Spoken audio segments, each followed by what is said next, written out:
Wow. As I'm saying this out loud, I saw it flying in like an infinite pattern and it flew into me. And I actually, have you ever woken up like you were falling? Yeah. I woke up like I was rising. It was wow. I woke up, my heart was pounding, it was racing. I was just like exhilarated. And I was like, what just happened? Welcome to the first episode of the Dragon's Breath podcast, here with David Christiansen, forest wizard, pagan entrepreneur, ecstatic jewelry maker, inspirational soul. What up, David? How are you doing today? Whew. What an entrance. Thank you so much. I'm doing wonderful. How about yourself? Oh, I'm doing great, bro. This is the inaugural. Well, we've had episodes before that have not been fully successful in the recording capacity. So I'm excited for this to be our most successful recording so far for the Dragon's Breath podcast. The theme, here with people that are bringing the breath of the dragon. So those that are really have found, keys to recognizing their own power. Because in the ancient world, the dragon, and I'm sure you're probably aware, the dragon was the symbol of many different things. One of the symbols that I like the most is the beings that fly in the sky, and they actually bring the rain, which in the shamanic sense is the essence of joy, the essence of like the energy from heaven, and the spiritual blessing. So I can tell you've been doing that for a while, man. Oh, that actually sparked up something that you could probably talk about in a little bit, but I appreciate that very much, because when it comes to a dragon, I had a particular dream that came up recently. Really? Well, let's hear it. That I actually have not heard anybody explain dragons that well, where I understood it.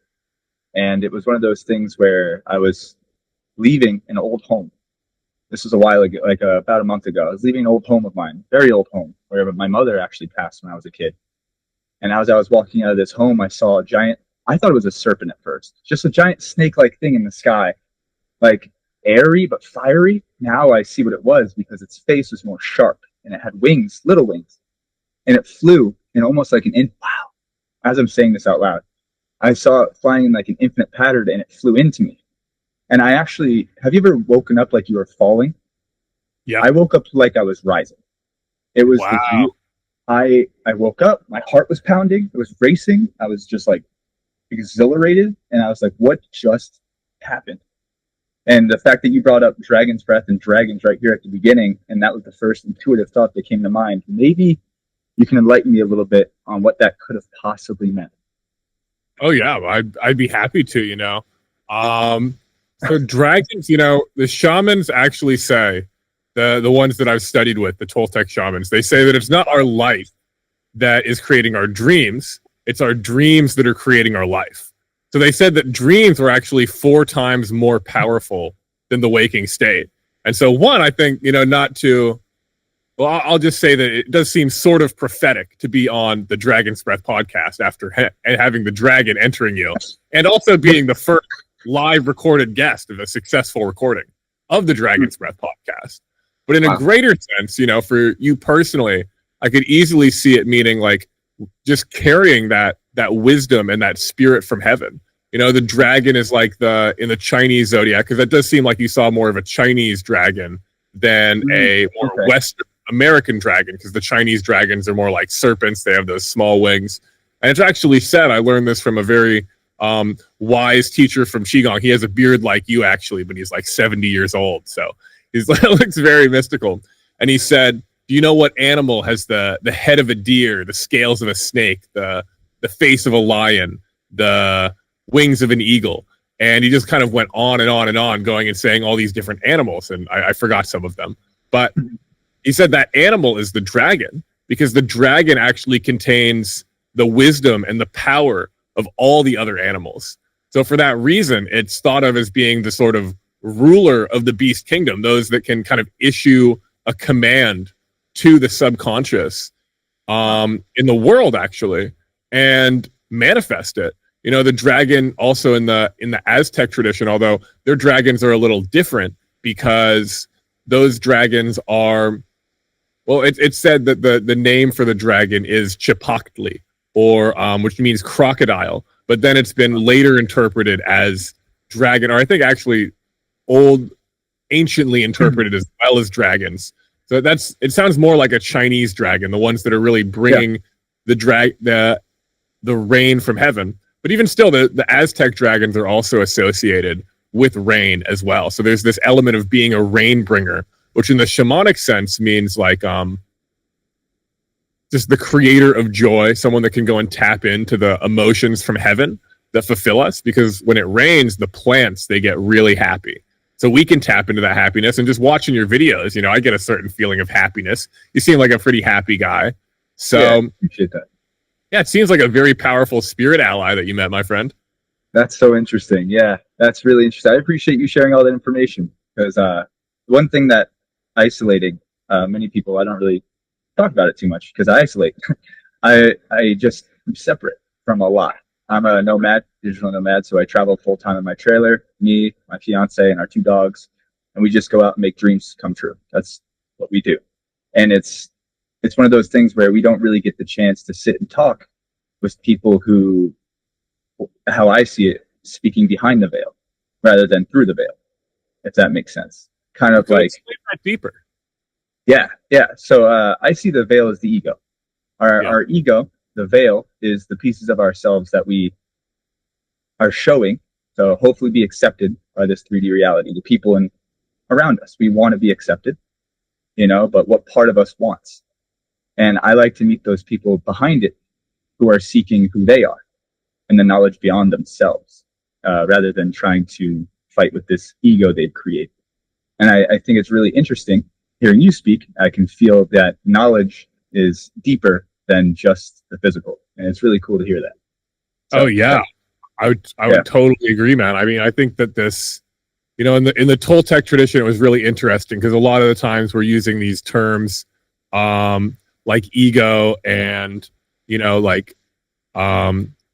chakras or all these Eastern terms, which are really great for describing energetic realities. But it was really interesting to get kind of like a deeper look at it with studying with a Toltec shaman for almost 2.5 years, Sergio Magana.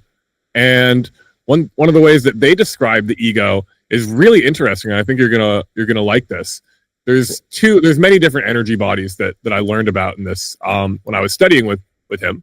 But the biggest 2 are what's known as the tonal and the nawal. And any of my listeners or you yourself that might be familiar with Castaneda, that might ring a bell. But the tonal, a little bit, yeah. Castaneda talks more about the nawal, I think. But the way that it was explained to me was really interesting because we actually dove into the language that these terms were created in, Nahuatl, the indigenous language of central Mexico. We actually broke it down into what are the roots of these words meaning. So tonal comes from the root tona, which means heat. And so this is what we call the ego. This is the energy. It's thought of as like a golden energy that lives in our head and is something that is like responsible for our perception of self. So this means me in the heat.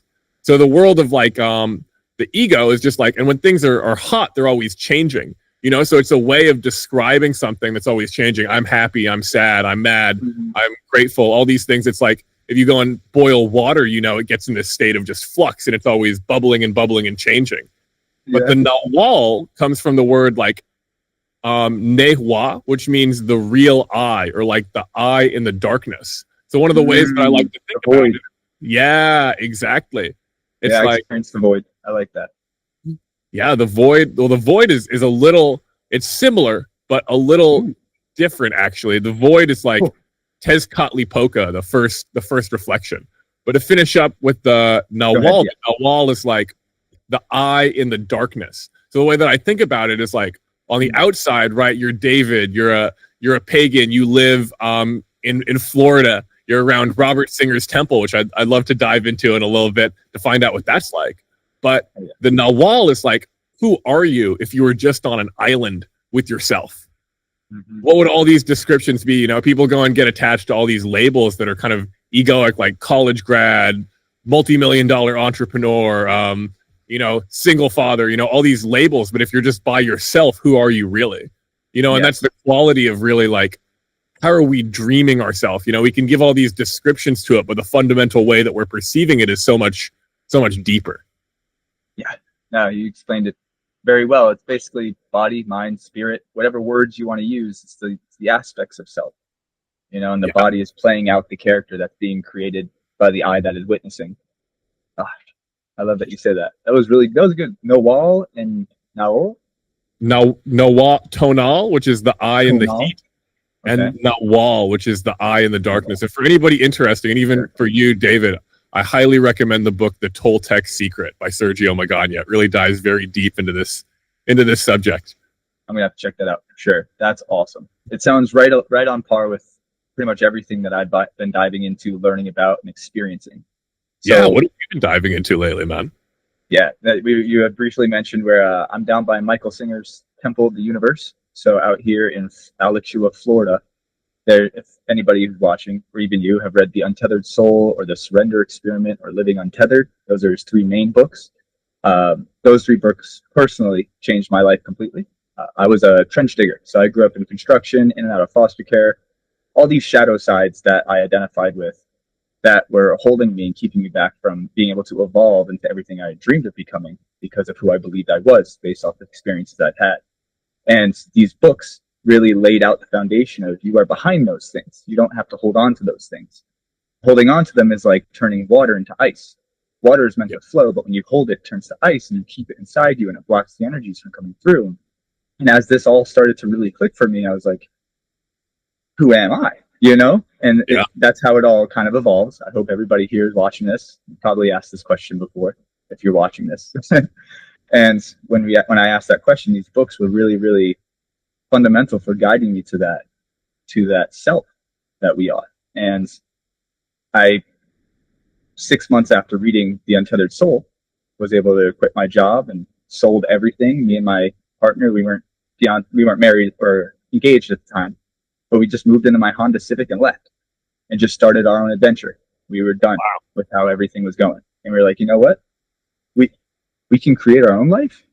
We don't have to do everything we were told to do. Like, literally mind blowing, a whole new mind. And we left in the car and started from there, got a van. Now we're in a trailer. So much happened between then, of course, years of stuff. But that book transformed our lives so much. We told ourselves, we were like, we're going to need to move near this temple at one point in our lives, which happens to be the point we're in now. So blessed. This is wonderful. And just allow it to be that bright space to fuel our lights, because once you discover it, and we've been doing that for the last 2 months. We're actually on the last week here now, and it's been life changing.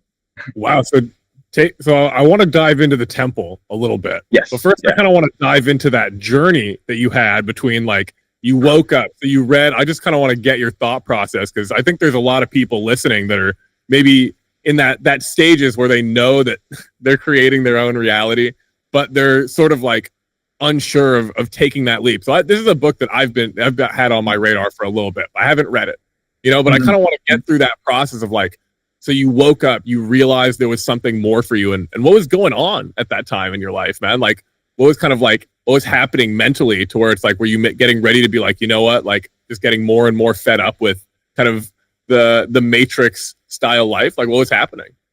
So, man, I'm so glad you asked. I got such great goosebumps, like good feelings. But I was in probably one of the darkest places of my life. I went through another dark season that was comparable, but I'd say different. But this season that I went through that introduced me to myself was a period where I realized I was letting all of my dreams slip away. It was 2020. We all know what happened in 2020. Yeah. All right. A lot of people lost their jobs. I lost my job. So I started construction, which I grew up in. And my dad always told me, do not do what I do. He's like, it's a miserable life. My dad warned me my whole life. He's like, you need to do something bigger than this. It's deeper. He destroyed himself doing his job. And he was I love the man so much. But he taught me to just strive, reach. He didn't know any better. But it was one of those things where I was in a darkness, man. I was working construction, 12-hour days, 6-7 days a week. I would come home, watch TV, play video games, miserable. I've always wanted to do what I do now, by the way, everybody. With what I do, traveling, digital nomad, social media, business owner, these are my dreams. I dreamed of all of this. And in this moment, I saw that none of it was going to happen unless something changed. Yeah. And what happened is I was sitting there saying, I'm going down the darkest route I could put myself in by being lazy and by allowing myself to hold on to habits that were no longer serving. And I noticed that I blamed my environment. Now, I believe there's higher ways to handle this, but the best way I could handle it was to completely disrupt my environment and leave. And I healed from there. The truth is, all the healing's inside, but at that moment, that's the chaos I needed to reshape my life. And from there, I believed that we were now in control of our own life. For the first time in my life, I felt like I wasn't just being thrown in front of something and be like, well, this is what you get. Best of luck to you. And it's just like, huh, is this really all? It is. But it was really all I was open to. And that's opening your mind. So after I read the book, he said something about a voice in your head. And he told me to make this voice change volume, like say hello very loud in your head. And then he'd say, bring it back down to normal. And he's like, who did that? What? He's like, you did that. You created those. And I was like, what? And I saw stars. I was at work listening to the audiobook, and I sat down, paused it. I looked up at the sky, and I swear I saw birds coming out of nowhere, like white birds. And I was like, I've been here the whole time, just listening to these things. And that was what sparked it all for me, that there's more. There's more to this than just going out and just slaving away for money, because that's what we all think we need. And it was just talking about it again fills me up. But that's what that experience was like, Wow. So what happened? Did you start posting on social media while you were still at that job, or did you go and start when you went on this journey? Because I'd love to know what happened when you left now. Like you took this leap of faith. I know a lot of people worry about, money and finances and, being able to pay for things. And I'm sure you were no different than the rest of us at that point, So it's like, tell me a little bit about that journey of just like going from just total leap of faith to now, from what it seems like, you got a nice trailer, you're doing whatever you want. I can tell you got a business going. So it's like, what was the journey after that leap of faith to get to where you now can, from what it seems like, support yourself entirely off your online presence and your own, your higher reflection, as I'll call it sometimes. Yeah, I like that. I like that a lot. Mirror stuff. We'll get to that. Yeah. But it's one of those things where it actually took me 6 months to evolve into the state where I felt comfortable to make that jump. And it was incremental releasing of my limiting beliefs. Incremental. I'm not saying you need to be brand new tomorrow. There is a rebirth journey you can go through. However, I will say this was very kind to my human. Yeah. And what it is allowing yourself to slowly unleash. So what I did is I had always dreamed of social media. I have several platforms I tried that always failed. They failed because I gave up, but they failed to me. So I was like, I'm never going to make it, no matter how hard I try. Like, I was affirming these things to myself, which I didn't realize were so powerful. I stopped saying those things. Just stop saying you can't do it. Show up and just do something. So what I did for 6 months, after I had that, I call it an awakening, whatever people like to call it, an awareness. It was, I just started coming home from work, and I told myself I will not do anything else aside from clean myself up. I clean myself up to look good for the camera. Present yourself in a way that feels authentic to you. Don't worry too much. But I would clean myself up, and I'd tell myself I'm posting 4 videos today before I go to bed. 4 a day. That was wild. And some days you have no idea what you're doing. You're just sitting there like, this is cringe. Just post it. I know. It's funny. It's my clients listening. If you think 3 a day is hard, this guy did 4 after 12-hour shifts. Yeah. Again, goosebumps when I talk about this, because this is really what it takes, is just accepting that this is what it takes. Just do it. Yeah. And it took me 3 months to hit my first 50,000 on social media. Wow. From there, I felt like it was like, this is insane. I can't believe it. I started a Discord community. Now, keep in mind, one thing I do want to say. I was in my healing journey as well. So a lot of me was still trying to be who I could be and be liked. I wanted to be liked. The liked things comes up. People pleasing, let go of that as soon as you can and be your authentic self, because no matter how hard you try, how nice you try to be, how much you love, keep loving, keep being the way you love to be. Not everybody's going to agree with you, and there's always going to be somebody who hates on you. Just be yourself now and skip the process of needing to shed the old character. It's very painful. I wish somebody told me that. So I'm saying that now. But I built this community. We were growing. It was called House of Vikinga at the time, the House of Vikings, because that's what I started my platform on, and Viking specific.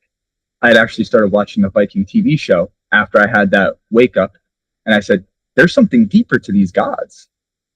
And I found the pagan gods. So like Odin, Freya, Thor, the whole pantheon of the Norse gods. And I was like, who are these?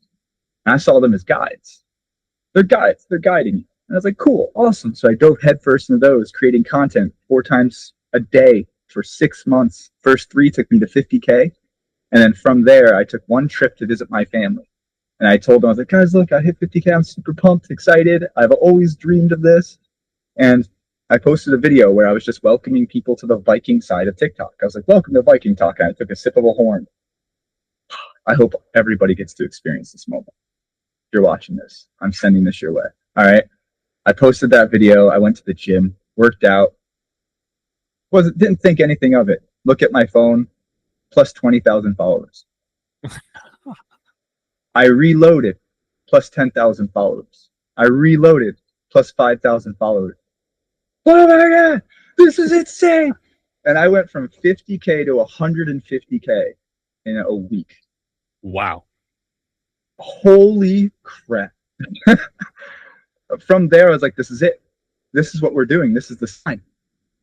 We went home, prepared for 3 months. Our lease was about to end. I told my, we were girlfriend, boyfriend at the time, but now fiance at the time. I told her, like, hey, let's just do something crazy. I was like, from here with my community, I was making about $500 a week. So, nice. Which was enough to be like, hey, this construction job I was doing was barely more than that. Barely. And I was like, if we're going to sell everything and move my car, I don't need that much money. Money is not my controller. I control my life. Well, control. I am the master of my life. I don't need money to be the master. Yeah. And so I told myself, I can eat and I can afford gas and I can make content every day. I can do this. So we waited for our lease to end, sold everything. I had 3 pet rats at the time, by the way. So they traveled with us in the beginning.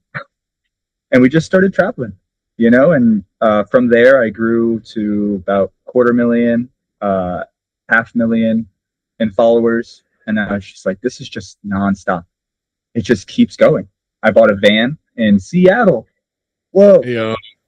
That's where I bought my van, where we started our van journey, which eventually caught fire. Got my dream dog, which, again, dreams do come true.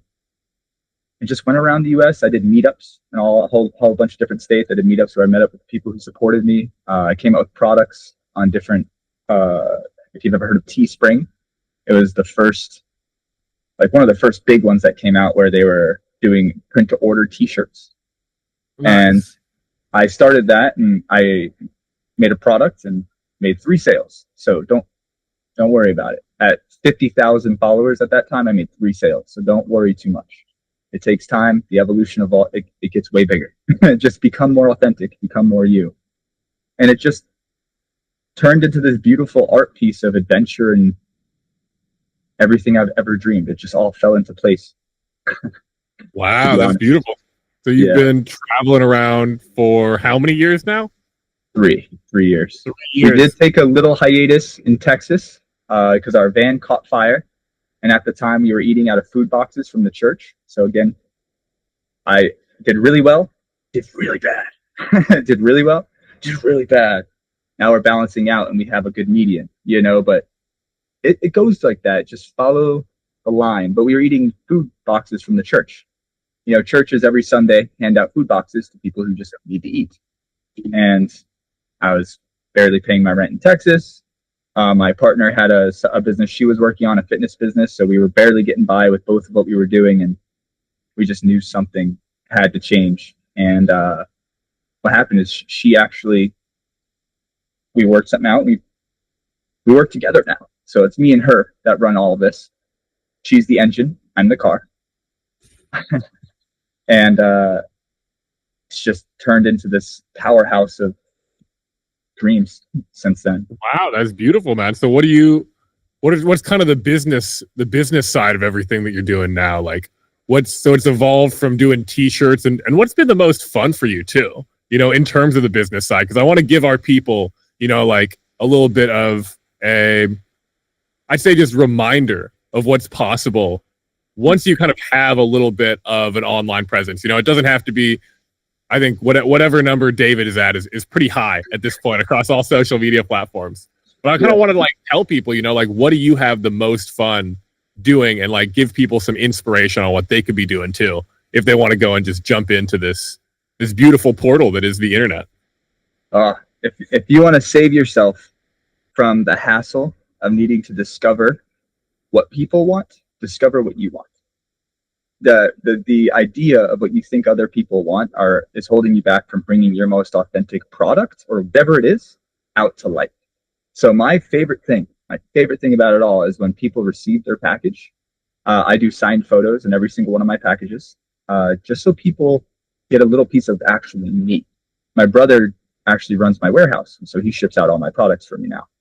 But the piece of me that I wanted everybody to have, I just wanted to sign a photo, send it out with every piece, and when they receive it, I'd get a message being like, thank you so much for the signed photo. And like on it says all love, I can't remember exactly what I wrote on it. It's called you are worthy, you are enough, and you are loved. Just little reminders with my signature from wherever I am in the world at that time. So mine's from Florida currently, but I would say just find something you love. I love accessories, guys. I'm wearing 3 necklaces and a bracelet and a pinky ring. So my website is accessories, and it has my book, but it has all accessories. And nice, because that's what I like. So that's the main business right now. For those that don't know you, which I hope there will be a lot of people that do know you, but for those that don't, they can go to your website. What is it? I am David Christiansen. davidsdoor.com. So it's like going down the rabbit hole, but instead it's a door. Okay. When did this whole, and you sell the jewel? I've seen some of your jewelry. I saw one of the Hale Odin cuffs. I was thinking I might get one of those today. But like, when did this jewelry business emerge in your mind, and what was like the process of bringing that to completion, and in the terms of where you could go and launch some products for people? So it didn't start out as jewelry. It started out as flannel. So when I first started social media, first blew up and first started doing it full time, my aesthetic was plaid. I called myself the plaid dad, Viking dad, anything plaid related. I was that guy. I wore plaid. I still have my original plaid hanging up in my closet. And so I came out with this thing called Pagan Plaid. And it was a plaid button up with Thor's hammer on it. And that did really well. Unfortunately, I didn't do very well, so I didn't know how to manage business at the time. So that kind of crumbled, and I ended up having to, full transparency, guys, these things happen. I ended up refunding about $5,000 worth of product because I didn't know how to manage things on my end. Sometimes that's how it works. Make sure you educate yourself. Make sure you get things figured out. Just don't push yourself further than you understand. Find your understanding and go there. And then continue to grow from there, one step at a time. I like to take jumps, and jumps are big risks. And I say, if you're willing to risk it, go get the biscuit, do it. But be ready to however, be ready to handle any consequence that comes up, because it's teaching you something. Yeah. And you have to learn the lesson or you will repeat it. So I started with these clothes. They did really, really well. I didn't do really well. So that didn't work out. And I was like, one thing that felt more authentic to me that I wore every day was necklaces, bracelets. And everybody was asking me, what are some cool necklaces or bracelets? And, can I get a Thor's hammer, the Mjolnir necklace? Yeah. Everybody talks about that for strength, protection, representing Thor in your life. And I thought to myself, how the heck do you do that? Like, how would I find ways to get you a Thor necklace? So I started with affiliates. I started working as an affiliate for other companies. So that's how it started for me, making commissions. And eventually from there, you start to learn to find wholesale, like find where you can find products, people who can make them. Yep. So the thing is, I travel full time in a trailer. It'd be super cool to have a forge and make some bracelets and necklaces, but that's not my lifestyle. I'm just not there. So I found the next best thing. I found people who can mass produce these products that people love, and people who want to support me. I gave them an avenue to support me. I wasn't trying to get their money, but there was a lot of people who said, how can I support what you do? How can I help you grow? Here's some cool products for you. Here's a sign for, let me give you a good experience supporting me. I started out with donations. People donated to me in the beginning. You know, you go live and I'd have like a, what's it called? What's the donation platform that everybody uses? There's so many. There's GoFundMe. Oh, that one. Yeah. Yeah. Those, but GoFundMe, I started with that, and people actually liked what I do and they donated. And from there, I just felt like I got to do more, because I don't want to live off donations my whole life, because I want to give something back. So products, I was like, how can I give them a product that they want and they can also support me? And then boom, jewelry showed up. And from there, I just started going through the gods, different, frankly, it's jewelry I like. It's jewelry I wear every single day. And it's jewelry that people ask for. So if somebody's like, we love the triple moon, and 20, 30 people say that, I'm like, okay, triple moon it is. Here you go. And then they take it. They want it, you know? So that's kind of how it worked for me. That's amazing. Yeah. The friend that really put me onto social media and let me work through my just resistance of being like, oh, I can't do it. I just keep failing. He told me this really intriguing thing, and he has to go and, like all of us, he has to come up with some amount of money at every, not like all of us, because you don't have this thing that we call rent right now, from what it sounds like. But I pay rent, but it's like half the price everybody pays. Mine's like $500 a month. It's great. It's wonderful. Wow. Yeah, that's I'm happy to be able to pay a lot in rent. You know, it's fun to circulate in that way. But hey, that's great. Yeah. One thing that he was telling me was that as you give to the quantum field, you know, you just go and give the best of yourself. Something's going to show up to fill that vortex where it's like you're flowing out a lot of energy into this portal that we've created, and then energy is going to flow back into you. And so it sounds like that's exactly what's been going on when you were launching these businesses, when you were just trusting, you know, like, I know, because you programmed your hologram in that way. You're like, this is what's going to happen. I don't know how. You know, and whenever I've made those big leaps, you know, when I first got into online business and I was like, you know what, I'm going to take a leap. I was like, it was a few years ago, I guess, summer of 23, I was driving Uber and my dad was getting a surgery, and I was like, you know what, I just need to do something else. So it's literally, while my dad was getting a surgery, I signed up for this copywriting mentorship with this guy, Cardinal Mason, that some of you guys might know on TikTok. And for those that think he's a scammer, he's definitely not a scammer. But these things, as with anything, you know, it's easy to make something sound easy. So advertisers are great at selling the vacation rather than the work. But at any rate, I was going and I made this. I was tired of driving Uber. I needed to come up with $2,500 every month to go and pay for all my different rent bills that happened that I was paying for. So I was like, you know what? I'm tired of driving Uber. I'm just going to go in and trust, so I can really focus on copywriting. So that month, my first month, I made $500, and then I refunded a guy because I didn't manage to get him any results, because he was not someone that I really should have been working with. My second month, I was like, you know what? I'm just going to focus full time on this. No more Uber. I'm just going to believe that it's going to be possible. And I programmed my hologram. I was like, this is what's going to happen. But that month, I only made $500 from copywriting. So it was five. I could have paid your rent, but I was not going to be able to pay my rent. But what had happened was, because I was just like, you know what? I'm making this leap of faith. I gave Cardinal Mason a tarot reading. I gave his brother a tarot reading. And they go and recommended me, like, hey, those tarot readings are really good. You guys should get one. And I was like, you know what? I didn't even know that I really had a gift, because to me, being able to go and look at some tarot cards and see what's going on with somebody's energy in a way that's like, I'd say 80 to 95% accurate, that was totally normal. But to all the rest of the muggles, you know, as I'll say, it was not normal at all. So they were like, I love your language. Yeah. You're right. Yeah. And then I just ended up getting about $4,000 in a month and a half to pay my rent. And then I was able to transition to copywriting. So it's these leaps, they don't always come in the way we expect, you know, but as we allow ourselves to expect these things and we just take aligned action, the universe will show up. And you're right on point, man. That's it. Yeah, that's but it's that's crazy. I know, bro. It was a great leap, and I did learn too, because that did slow down after a while. Because I was like, you know, all the people that were interested in tarot readings, for those that do want to make a leap and kind of jump into like a higher level or a different source of prosperity that they're not open to doing.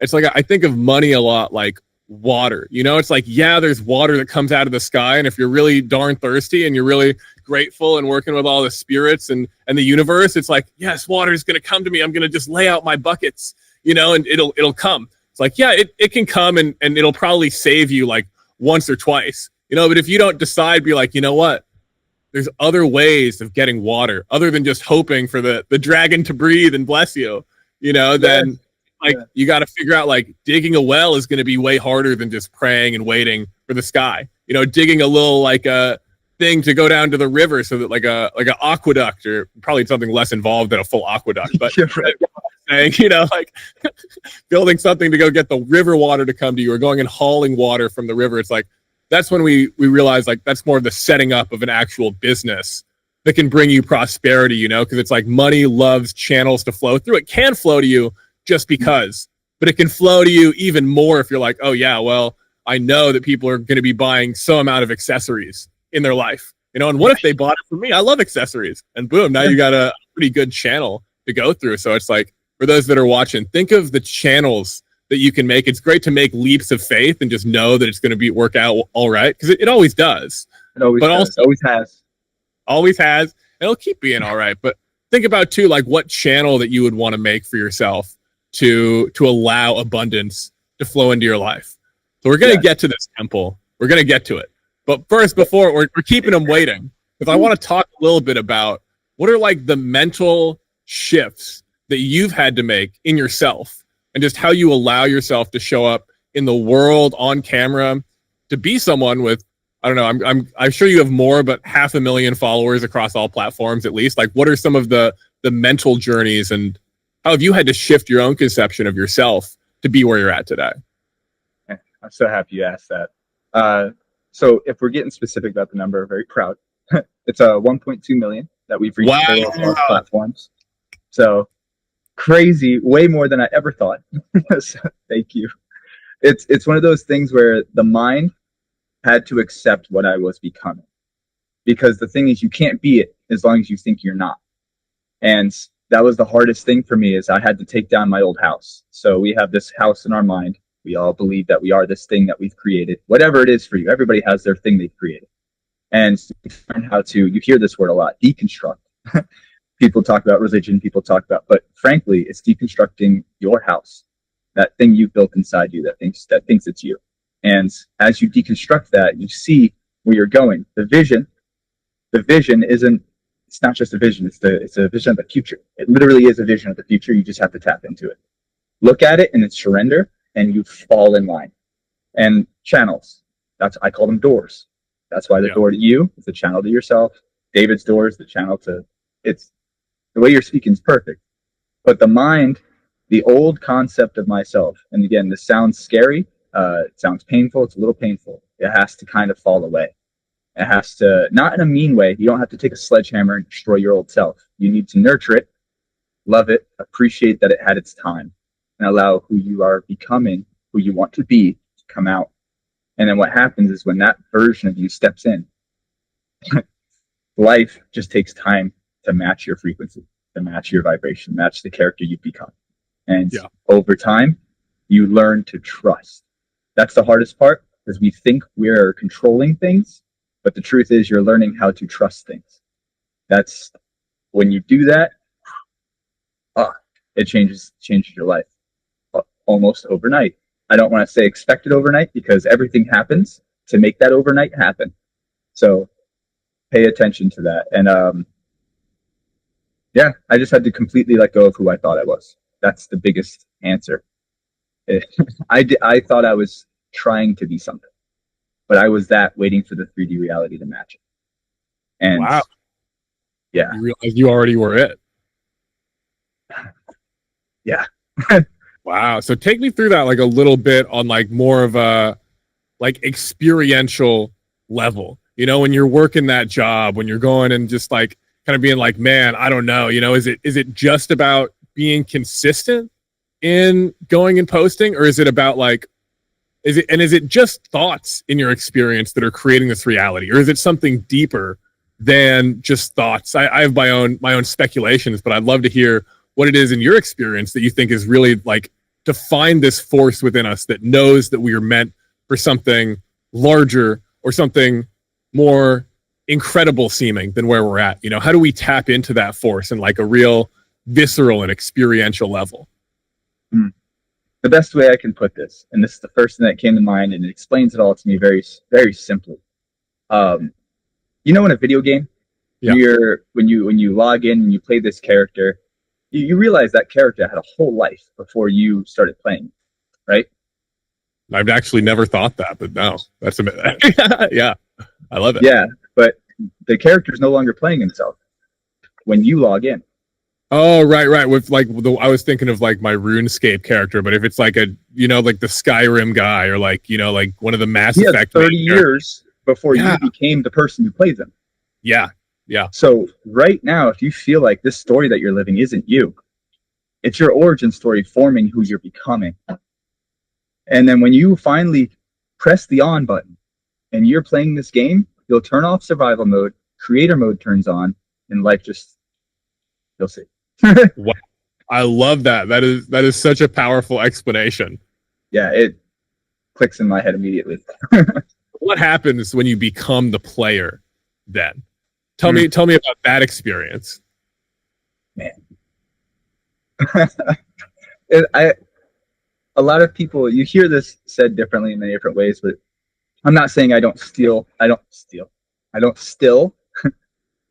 clean. I'm still cleaning myself, taking off these versions. There's deeply rooted things that come up, and the more you clean yourself, these deeper rooted things will start coming up, and those walls are bigger, and they need to be taken down brick by brick. So it's an ever unfolding process. However, when you realize that you become this player, you are now actively in the game, the Matrix, this reality.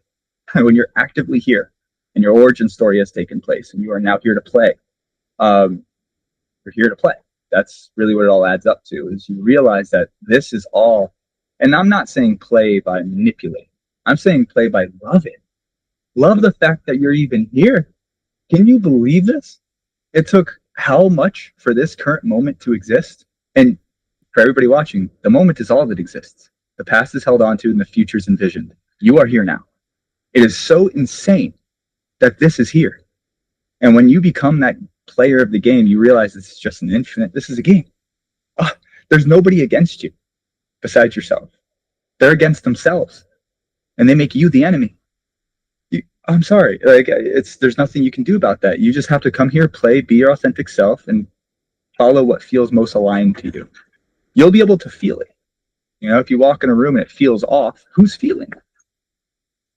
It feels off. So that feeling in there is everywhere all the time. And you can tap into that feeling of just being.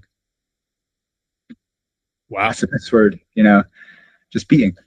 When you be here, you're happy. You know, but when everything gets in the way, when your expectations get in the way and your judgments, that's when we create suffering. That's why Buddha says all of life is suffering. And the way to cure that is to have no preference. You love all of it. You know, yeah. That's really it. Oh, so, and you know, that's I love this video game analogy, because I haven't played video games in a while, but I think it's really given me, and I hope our listeners too, this sense of like in a video game, it's like you just walk around and you're like, you know what? I just feel like going there. What happens if I go here? Is there anything out here? And opportunities. Yeah. And we find those things that are just like almost hidden, but how much of ourselves are always just rushing around? Like when we're playing a video game, we're like, oh, I got to make sure that I got to get somewhere exactly on time. And main quest. Yeah. Main quest. Exactly. Side quests, main quests. Yeah. I love it. So it's like when from that state of being, you know, there's so many incredible things that have happened. What have been like some of the most incredible things that have happened to you as you've been on this this journey of finding yourself and expressing yourself to the magic portal that is our beautiful short form video platforms. Yeah, right. So are you talking about content in general, like the way I express myself there, or what do you mean Well, I was specifically? more just asking, like since you jumped in this portal, like Yeah. what are some of the things that have been so incredible that you're like, wow, I didn't expect that, but here we are from that sense of play. Man, what you notice is everything you resist. I'll go That's into something that's deep. Because on social media, it's a giant mirror. It's a giant reflection of yourself. All right, the algorithm is playing off who you are. That's just the truth. It's insane. So the more you're judging this thing in this mirror, the more you're really just reflecting yourself. And Yeah. the thing is, you are going to see what you're avoiding.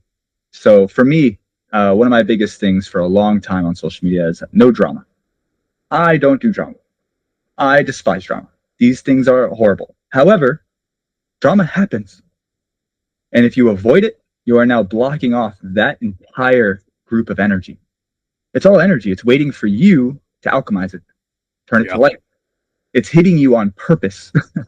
Yeah. And I spent years avoiding. And by doing so, it gets more and more chaotic. More and more chaotic. So what I would say is just be your authentic self right off the bat. Don't worry about pleasing people. The more you try to make others happy doing social media or doing this thing, the more you're going to realize you're molding yourself to fit their eyes. But the whole world needs who you are, not who you think you need to be. And that's your puzzle piece. Everybody feels like they want to fit into something, but the thing is, you can't fit into somewhere to where somebody else fits, because you are your own puzzle piece. You are supposed to be a fully yourself on this platform. It needs you. It needs you, especially this information. Especially when it comes to TikTok, Instagram. Like, these social media platforms are obsessed with entertainment, and that's actually the hardest type of content for me to make, is entertaining content, because I don't like to catch myself scrolling and feeling distracted, because that's all they are. It's all distractions. Some of it's fun. I'm not saying I'm a robot, but it's just, when you're creating content on this platform, you need to remember it's a reflection of who you are. So just show who you are, and you'll see who you are back. And if you don't like what you're seeing back, it's a healing. That's where the healing starts. I'd say social media is probably a portal to healing.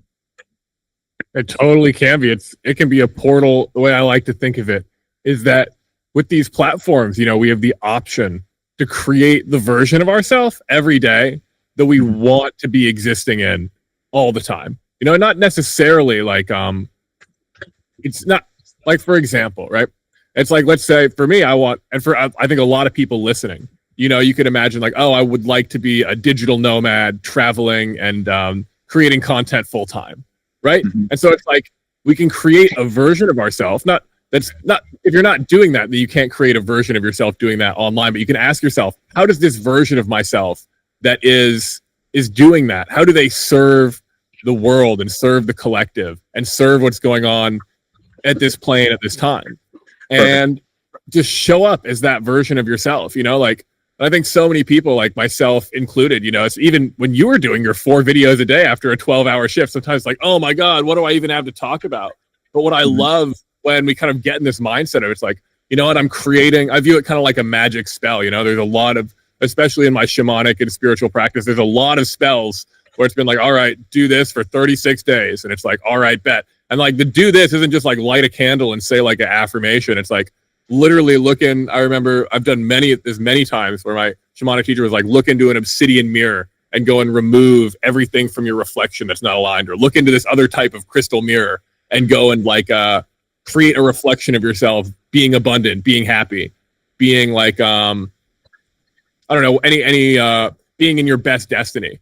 And so it's like, those are spells that shamans have been doing for a very long time. And now anybody can go and take this smartphone that they have and be like, you know what? I'm going to go and create a reflection of myself that's living my best life, and asking yourself, what is my best life? For you, I love how it seems like part of your best life is educating people on Norse gods and paganism and getting people to remember that there's really, community out there for those that maybe don't feel fully in resonance with the Christian egregore and Mhm. going beyond that. And I'd love to dive in too to like, what does that really mean to you, being a Viking, being someone that is a student or perhaps a follower or perhaps a exemplar of Norse paganism? Like, what does that really mean to you? So that's a good question. So when it comes to Norse paganism, my label I use for the pagan world is eclectic. I'm an eclectic pig because I love diving into all of it. I don't like to stick to one avenue. That's just me. There's nothing wrong with that. But when it comes to the Norse side of things, the original fascination comes up, and again, it's so funny. It just comes up because I was watching Vikings when I had my first realization of who I am, and I was like, "There's more to this. There's more to these things." Because a lot of the way they would speak, a lot of the mannerisms, is the way my father raised me. And I was thinking to myself, like, where did he get these like values? Like, where did he get this mindset? Because it was obviously everything we are is either passed down or built by those around us. Yeah. So the thing is, he learned this from something, from somewhere. I found out my great grandparents sailed here from Norway, and I was like, wow, okay, so these values, this mannerism, the way he is as a person inside, is instilled in him by these Norse gods, perhaps the Norse beliefs. And these gods, the more I'd looked into them, like Odin, Thor, Freya, Tyr, I looked into them and I saw pieces of myself. And I was like, dang, like this is a whole world of guidance. And the more you would hear it, the more you'd learn the lessons. I was fascinated by these gods and just how they thought and their experiences and the lessons they learned, the lessons they teach, the lessons they didn't get and had to learn at the end during Ragnarok, it's one of those things where I was like, wow, as I dove deeper, I found out that I had a really interesting talent of breaking things down very simply. So my dad was a very simple man. He just wanted to know the simplest way to do something. How do I just get it done quickly, like right now? He didn't really care about steps. He just wanted bah. And one thing that I was always fascinated with was finding ways to say things in a simple manner that everybody could understand. And I noticed when I started telling these stories of the gods, people were saying, wow, the way you tell these resonates with me so much. Like, I've never heard it explained like this. And from there, I was like, man, maybe I'm a storyteller. We're all writing a story, so we're all storytellers. But it came down to now the way I view myself is more of a speaker for the universe. Speaks. And I'm just learning how to speak the lessons. And it speaks through the stories. It speaks through the gods. It speaks through all of them. And they're all guiding you. And it's fascinating because they're all guiding everybody through different periods of their life. Ragnarok is the description of losing your old self and coming out brand new. Odin is the wanderer. He is what we are. He has one eye. How weird is that? And he has two ravens, thought and memory. But they're not part of him. And he lets them fly around and he uses them when he needs them. Wait a second, that's presence. Holy crap. These gods are so much deeper than I thought they were. And I got fascinated with that and just couldn't stop telling the stories, and people love it. So, wow. That whole time you're saying that, I had goosebumps. And even though I had studied the North, I've been familiar with Hugin and Mugen for a while. Well, those are the names of the ravens for those unfamiliar, thought and memory. But I never actually put it together for whatever reason in that same way of just letting thought and memory be. Let them realize that they're not a part of you. Let them just fly around and do what they need to do, and let them come back while realizing that you are still that one-eye eternal being. I had never realized that until you just put the pieces together. And so I definitely feel this channel almost from you where you're channeling that wisdom. And I'd love to kind of go a little deeper into like, what are those values that are, perhaps distinct from the values of the wider world, just going, because I think values, especially in my studies, those are one of the highest levels of energetic reality, because our values are really shaping our life. Mm-hmm. So what are those values that really attracted you to both Norse paganism and also the life that you're living as a result? Because they are inseparable in a way. Yeah. So again, great questions. So you're so deep. I love it. It's awesome. it's the values themselves, I have them actually on my website, davidstore.com. I am improving my memory. One of the biggest ones that mean everything to me is honesty. And I don't just mean honesty, like, oh, you need to be honest with me. I need to be honest with myself. I need to hold myself to my values. Many people like to project values on others. And the thing is, how many of your values do you hold on yourself? So honesty was a big one for me because there was a long time where I was lying to myself by trying to be honest with everybody else. Honestly, I just care. I just care. Yes, yes, but I also want you to like me. I wasn't being honest with myself that I didn't like me yet. I had to be honest with that. And honesty, loyalty is a big one to me. I very loyal to my word. If I say I'm going to do something, I will follow through with it. If not, I'm 100%. Hey, I understand that's how life works. It plays out that way.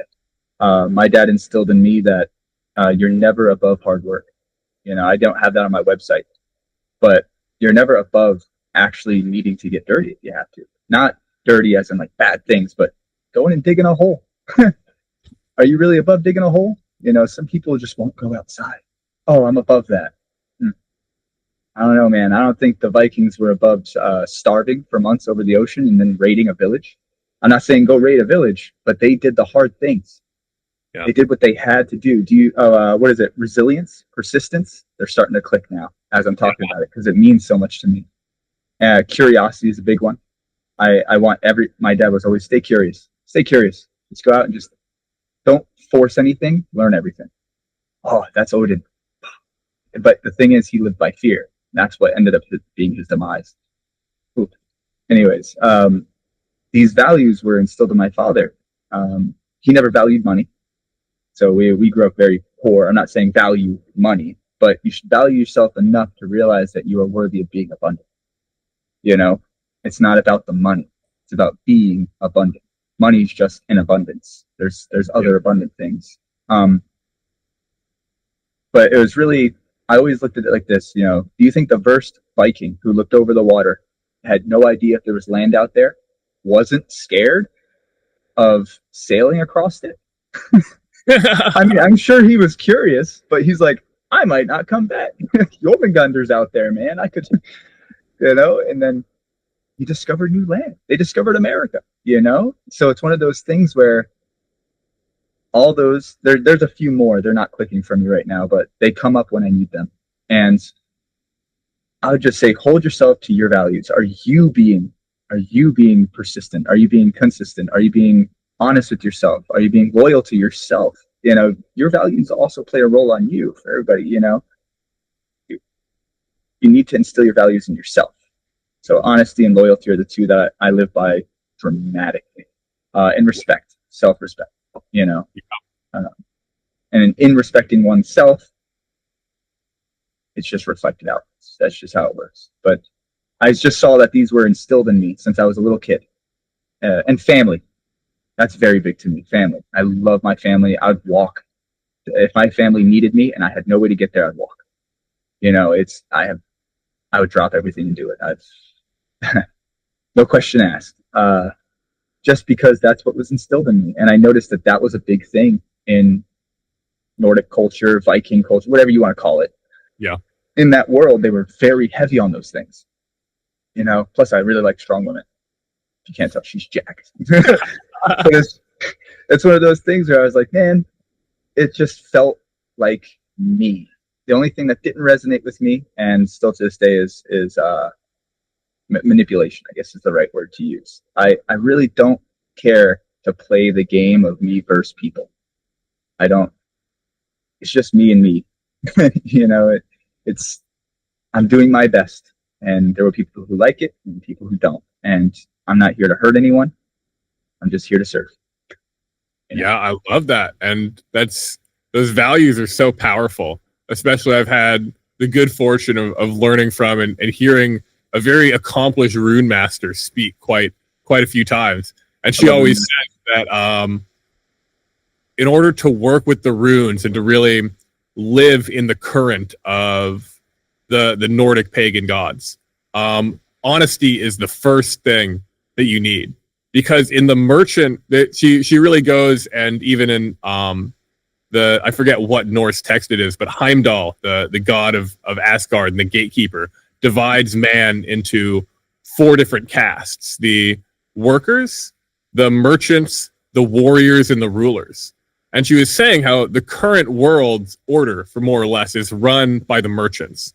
And for the merchants, it's okay to lie. It's just a natural part of doing business. Everybody does it. But for warriors, they're always focusing on something deeper. And to lie is to dishonor oneself and the actual nature of reality.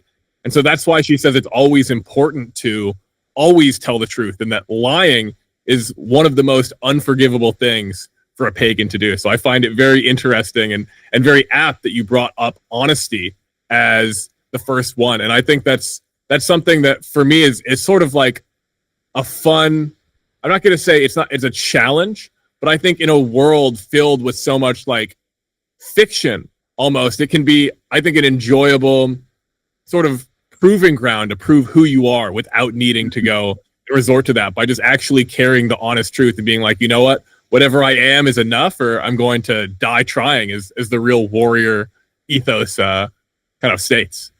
Yeah, I love that you said that too, because one of the big things that comes with manipulation is fear tactics, and you learn that in sales. So I was a salesman for a long time, and I rejected being a salesman. I never called myself one because of the way I view salesmen. Manipulators, liars, they use fear to get you to buy, and that always bothered me. I didn't like the FOMO aspect.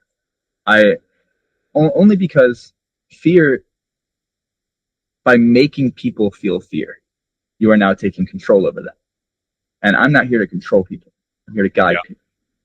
So it was one of those things where that made it hard in the beginning for me, because everybody and their mother, all sales coaches are going to teach you about FOMO, playing off their fears, their pain points, stuff like that. And that's always felt very difficult for me. You know, I've played a little bit of that game in the past years ago, and it just feels like when people buy it because they're scared, that it was a manipulation game. And it wasn't because they needed it. It's because they were scared. And that sucks. You know, so what happened to me is it was more out of love, out of compassion. Hey, I know how it feels to feel this way. Yeah. I can guide you to the way to helping you let go of that. You know, you don't need this necklace to feel like you're worthy. You don't need this necklace to feel like you're worthy. But do you feel better wearing the necklace? Sure, cool. +5 strength. There you go. That's how video games work. You know, that's how I look at accessories, like +5, +2, whatever. Put on my accessories for intelligence, you know, characters. But it's one of those things where I'm not trying to scare you, but I can relate to you, you know. And I think that's where we need to shift to. There's a lot of fear, a lot of scaring people, pulling on pain, but not a lot of teaching of the healing and guidance to what actually helps. You know? Yeah, I think that's so important, man. That's definitely something that I've had to learn going and working in marketing, and then coming up with my own offer where I'm helping coach people too. Is like, what is the way to go and just help somebody make the best decision for them? You know, not necessarily the best decision for me. And then I've even worked with people where it's like, you know what? I've in both marketing and coaching. It's like, you know what? This person was not aligned, you know, and it's okay. But then it's much more annoying to go and either refund them or work with somebody that's not feeling aligned. And I think there's a higher level of sales almost when you don't need to convince anybody of anything. You just know who you are and what it is that you can do, and then move beyond those lower dimensional things. So it's interesting to me. Did you ever feel tempted to go and like create a coaching offer being in sales and having that experience, or did you just not feel like that was a line for you? Oh man, that's a good question, because I've thought about it a lot. I've opened up calls, one-on-one calls and stuff like that. It's just one of those things where you may have just pointed out a resistance. Thank you. Where it just feels like I don't want to. Lighthouses, this is how I view life. Lighthouses shine bright where they are. They don't go out looking for the ships. Yeah. So one of the hard things for me is trying to convince people that they need help. If you don't think you need help, I can't convince you. It's no biggie. But I do know how to help. And then they go, how? And I'm like, well, ask me anything right now.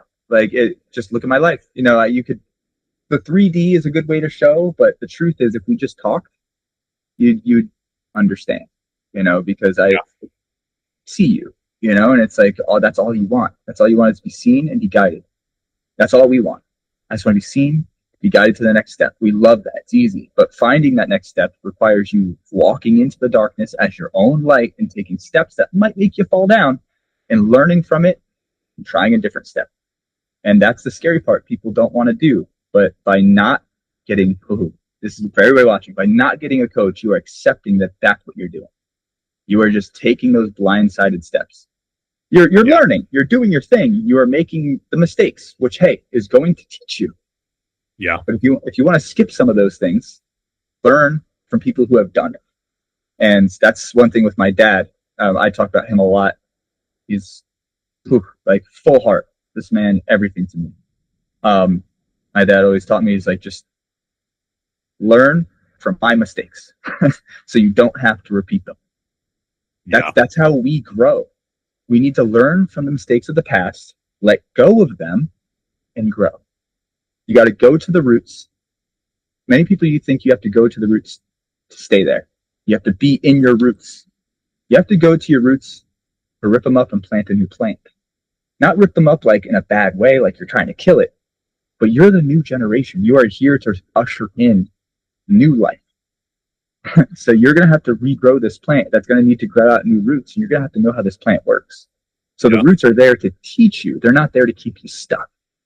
And that's just with learning from the past. Learn from the roots of the old so you can grow the plant of the new. I love that. Yeah, I think the roots are so much about like our purpose, because it's so easy. Like if you don't have a purpose of like a why, whether that's going to the gym or posting on social media or doing that thing that feels a little uncomfortable. The roots is your ability to tell yourself, why am I doing this? Whether that's in the purpose of going to the gym because I don't want to feel weak, or I want to lose weight, or I want to go and do any number of things. For social media, it could be doing a business, or I've always know that I can, but I think it's so important to find your why. And, just going back to that, the whole thing, I was having this interesting discussion with somebody about the difference, because I was reading my tarot cards of a therapist actually, and she was like, "Oh, what we do is really similar." And I was like, "Yeah, but," and it was interesting because I was also being a tarot card reader, being a coach, and being a therapist. They're all so similar, but there's a few differences. And I think the biggest difference between coach and therapist is like a coach, therapy is very non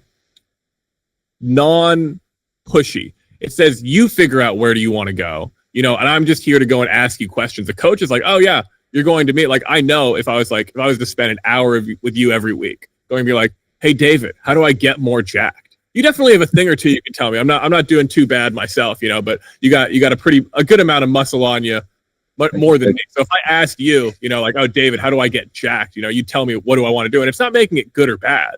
It's just being like, what?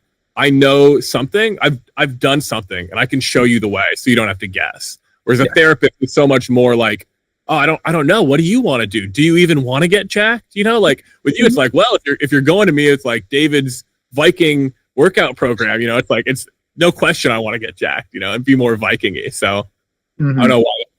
Just something to think about if for anybody going and thinking about doing coaching, or even for you yourself, if you have something that you feel like you can show someone the way to, and then it's just like, oh yeah, I want to see. There's people out there that would definitely love to learn to get jacked with you, man. So maybe giving them an opportunity if you want, because Viking fitness, bro. I know. My current passion, what is driving me right now, my why, is guiding people to their dreams. I say this. I always say this humbly, but I'm just going to say this as it is. It's like I live every aspect of my dream. If you're watching this, everything you dream in your head, imagine all that came true. Hey, I did it. And I actually had to dream again. I had to come up with new dreams. I didn't know that was a thing. You can attain your dreams. You can be the dream. You know that, right? So it's one of those things where it's like you just need to sit in it, trust the process, and let it unfold. The only thing that's going to resist is who you think you are. That's it. And the power is out of your mind. It's out of your mind, man. The power is out of your mind. Step back, look at the thoughts as they come in that doubt you, and just be like, wow, how goofy. Off it goes. And it actually fuels you. That's alchemy. It Yeah. fuels you. You take that and you turn it into light, turn it into energy, whatever word you use for anybody watching this. You turn it into what fuels you. And when you do that, it just all unfolds perfectly. Your dream, that's my dream, is to see your dream come true. Like, because I know it can. I know it can. If you doubt it, you're the one who doubts it, not me. I am the one who believes in you because I've seen it happen. And it's just one of those things where I say that humbly because that was a wall that would always get hit. But the thing is, I would want you to own it too. It's not easy, but it's totally worth it. It's totally worth it. You just gotta let go. Let go of the part of yourself that says, but this is just the way I am. Shut. No, that's the way you've become. Become different, and life will become different around you. It's just the truth. Yeah, that's so wise, man. That's so wise. And in the words of the same wise rune master I was speaking about earlier, she says, information controls energy.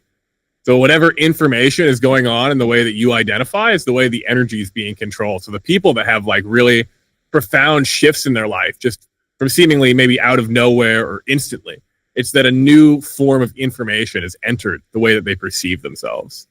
And then sounds like that exact thing happened to you, where it's like, you know what, I'm more than just a ditch digger.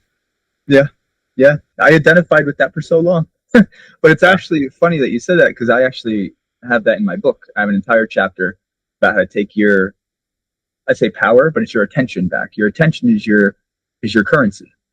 It's the only thing you can actually spend. So where is it and who has it? If it's not you, and it's not here, you're being controlled. So the thing is, take back your energy currency, your attention, and place it where you want to grow. Because the grass is greener where you are, where your attention goes.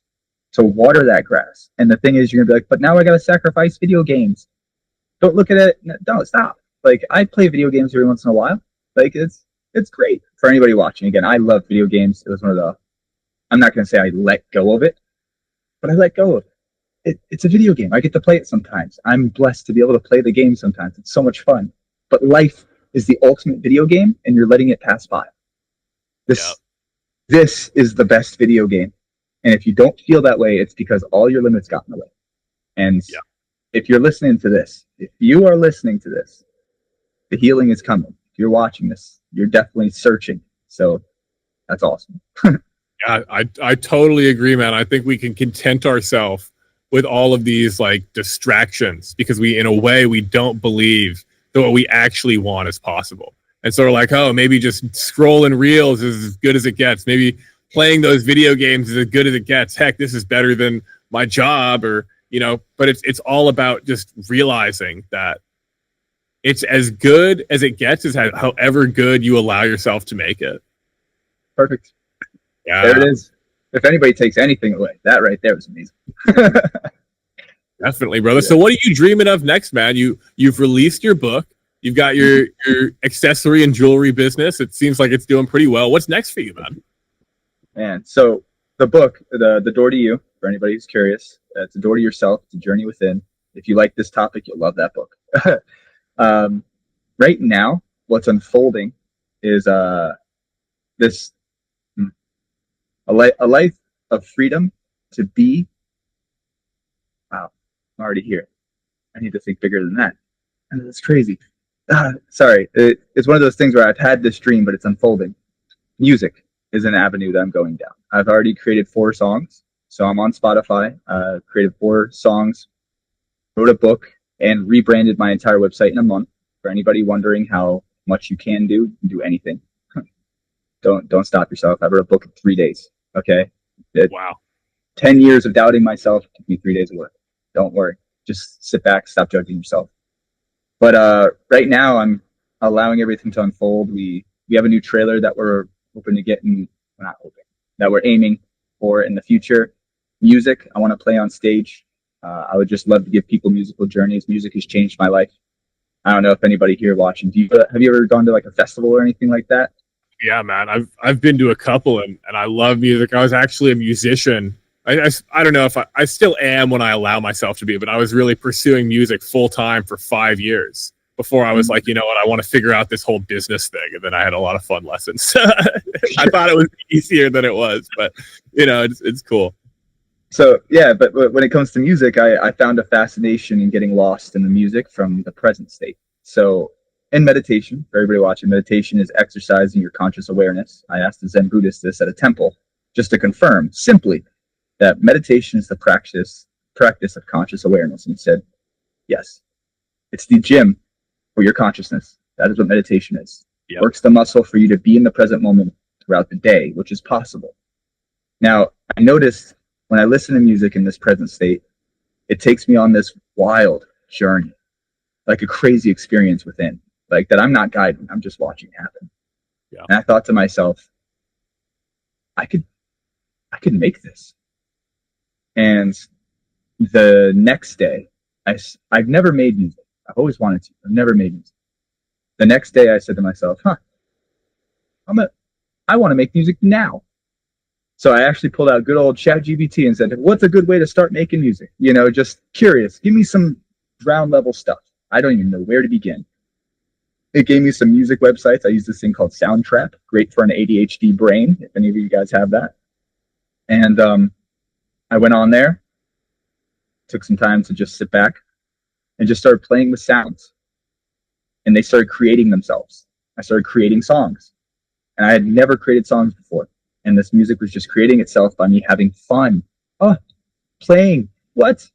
And these songs just started crafting themselves. I was like, man, these are amazing. And I told myself, I would love to make music and be on stage. So that's one of my things. I'd love to play at a festival one day. Probably not hard style or anything crazy, but something that takes people on a journey within themselves. And in that avenue, that's kind of the one that's really pulling me. But I'm an author now.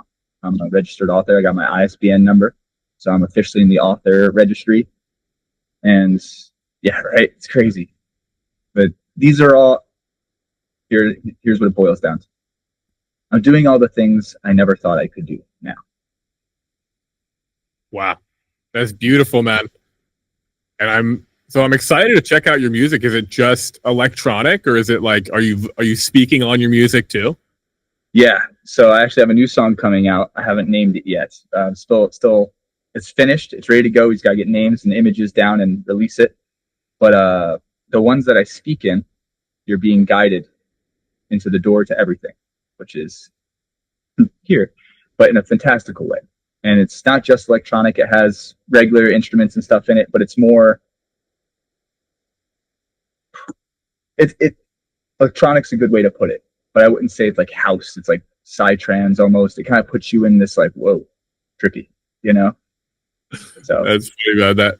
That's a loaded term. Yeah, they're guides. I love that. I love that a lot. I asked my friend what psytrance was because I've been going to his psytrance shows for a while, and I was like, is it a genre of music? What is it? I was like, and I think I finally figured it out. It's a religion. Open to my church next week if you guys are ready. Oh yeah, it's the religion of like trancing out to music, I guess. I guess I'm relying on the surrender. But yeah, I love that, man. So I think we got one more topic before we end it off here, and because we've been hyping people up about this the whole show. So how is the temple, and what's been going on over there in the Michael Singer's temple? I think you said it was going on. Tell me a little bit about this experience, man, because you've made it to the Holy Land. Yeah, it's wild out here. So it is nothing that I expected. It's not like you show up, everybody's in robes. It's not like that. I don't know how to explain it in a way, but when you think spirituality, when I used to think spirituality, I don't think this now, but I felt like a bunch of Jesuses. Like, look at all these people thinking they're Jesus. That's how I used to judge it. But you show up and these are just doctors, lawyers, normal people that show up from around the world. Since we've been here, people have come in from Russia, Germany, Egypt, different places, traveled all around the world to go to his talks every Monday and Thursday at night and Sunday mornings. And I swear, this is a funny thing to say, but when you walk onto this land, It's like being brought up. So Ram Dass has done retreats there. We've had like Baba, I can't remember, Madhara, can't remember exactly who his name is, but a bunch of these teachers, these gurus, whatever the word is for them, out of respect, respect. They've done so many retreats here, and you can just, they've all told, Nikki, if you read the Surrender Experiment, which is his book about how his land developed and how it grew into what it is, he ended up owning a business that pulled in about $300 million a year. Wow. By accident. He says he has no idea how he did it. It just unfolded itself in front of him, and he watched it happen.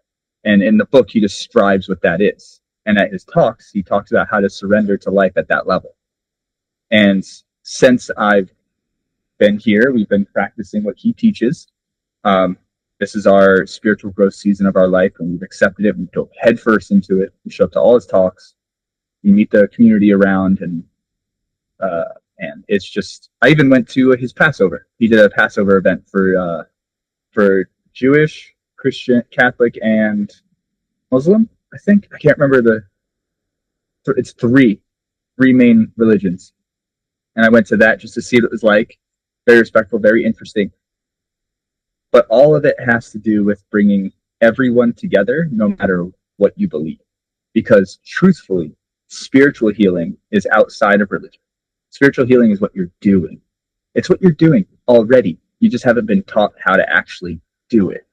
That's what teachers are here for. But it's one of those things where when you go to these talks, it's like lighting a beacon inside you where you get super bright. It's insane. And I'm telling you, in a month, like I said, I made 4 songs, wrote a book, rebranded my entire website. Because when you sit back and surrender, anything is possible. And this temple has, since we've been going to this, has really cemented that into our lives and shown us that very clearly is like that. It all unfolds. It's insane. Wow. It's insane. That sounds absolutely amazing. We got 2 more questions for you, man. First is what's going on at the temple? Like, I'm just curious to hear about it. And like, is it just a place that I could show up if I happen to find myself in Florida? Is it like I'm picturing like a Greek temple. Like, what's it like over there? So it's free. You just show up. He doesn't charge anything for anything besides his books, of course. That's just how it works. But you can just show up, park in the little parking spaces out front, and go to his temple during his talks. Just walk in. You don't have to be from there. Nothing. You don't even have to talk to anybody. And dude, it's so interesting. You go in, you walk into this temple, you sit down on the little mats on the ground, crisscross applesauce. You guys know how it works. People meditate before, they practice their presence. And he walks in, plays some music that he pours his soul into the music that he plays. He plays it on the piano and he sings. And he's 80 something. He just had his birthday. 80 something. And he is so passionate. You'll see him start crying sometimes. You can tell this guy is open. Like, this is an open being right here. His heart is flowing. And then he just talks. So he doesn't plan any of his speech, any of his talks. What he does is he shows up, he sits there, and he sets himself back into presence, whatever it is for him. I don't know exactly all his practices internally. He teaches them, so I'm assuming he does the same thing. But he sits back and he just lets it flow out. And it turns into this crazy talk where he hits on points. It gets a little repetitive, but repetition is the mother of education. Yeah. Remember that. Repetition is the mother. So, but talks about life, talks about how life is basically VR goggles. Mm-hmm. And we're so stuck in this game that we forgot we're the ones wearing the goggle. And he talks about the possibility, what's able to be done is to take them off and to look around. And I was like, and he talks about it, and you get glimpses of this as you start practicing these things, because step further and further back,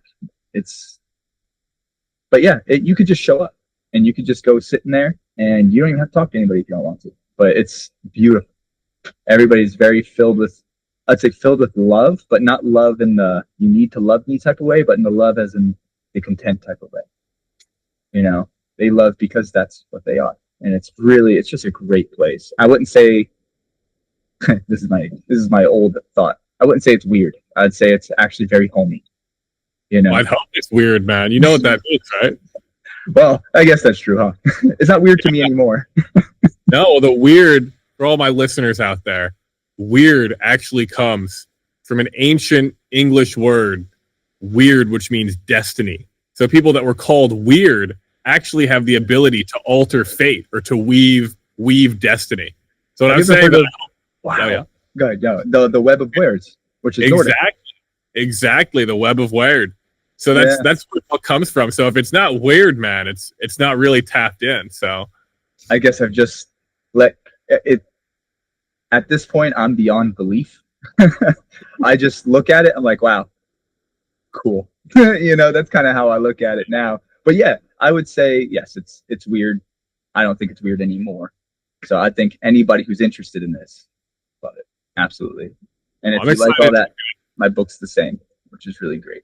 Yeah, highly recommend his book, guys. I read it last night, and it'll prompt you on like an inner explanation to really unlock some of this presence and that we've been talking about. Maybe even the full presence if you allow yourself to. It's one of those things that, you know, you're going to get out as much as you allow the words to go and really transform you.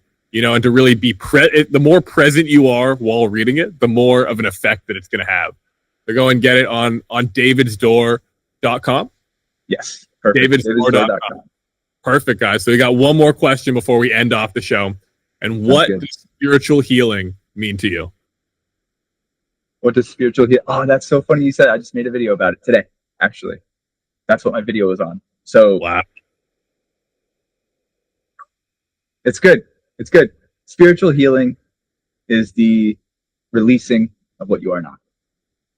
That's and showing who you are. So as you untether the untethered soul, as you untether who you are not, you let go of the pieces that you're not, the more you is going to show, more authentic you. So spiritual healing is finding those things that get hit inside you and letting them go.